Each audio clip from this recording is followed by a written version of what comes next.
मित्रमैत्रिणींनो, मी कवयित्री सौ वीणा वैभव चाफेकर आज तुम्हाला कविता आईविषयी सांगणार आहे। आईविषयी म्हणजे मी माझ्या आईसाठीच ही कविता लिहिली आहे। ती लोहार काम करते, म्हणजे कोळशात, आगीच्या धुरात आणि त्या घणाच्या घावात तिचा वेळ जातो। त्यात ती घडते आणि सारं काही घडवते। तिचे हे वर्णन आपण या कवितेतूनच ऐकूया। तर मी करते सुरुवात कवितेस। कवितेचं नाव आहे हो स्वयंसिद्ध। एक आईच असं सांगू शकते हो स्वयंसिद्ध म्हणून, कारण ती स्वतः स्वयंसिद्ध असते। तर आपण पुढे पाहूया।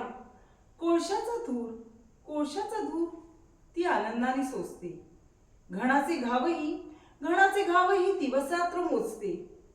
ऐरणीच्या देवापुढे नतमस्तक होते तिचे शीर अन ठिणगी ठिणगी वाहून डोळी येते गंगा नीर। तिच्या या जगण्याची प्रथा काही न्यारी, सारं काही घडवते कारागीर होती ही नारी। सावित्रीचं लेणं अन वसा श्रम साफल्याचा, तिच्या पवित्र सहवासाने स्पर्श लाभतो मंदिराचा। थकत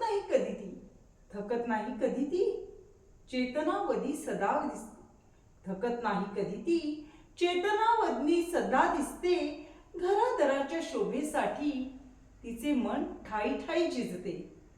मनातला एक कोपरा, बरं काही मला वाटतं, मनातला एक कोपरा तिच्यासाठी सदा हळवा असतो। आई बाबा तिच्यात स्मृती विचाराने कालवा होतो। ती देते सामर्थ्य शक्ती अन लढण्याची जिद्द। कधीच नको हरूस, कारण ती सांगते हो स्वयंसिद्ध। कधीच नको हरूस, सांगते हो स्वयंसिद्ध। आणि प्रत्येक आई तिच्या मुलींना स्वयंसिद्ध झालेलंच पाहण्यासाठी आतुर असते। आणि आईस माझं हे वंदन आहे। धन्यवाद।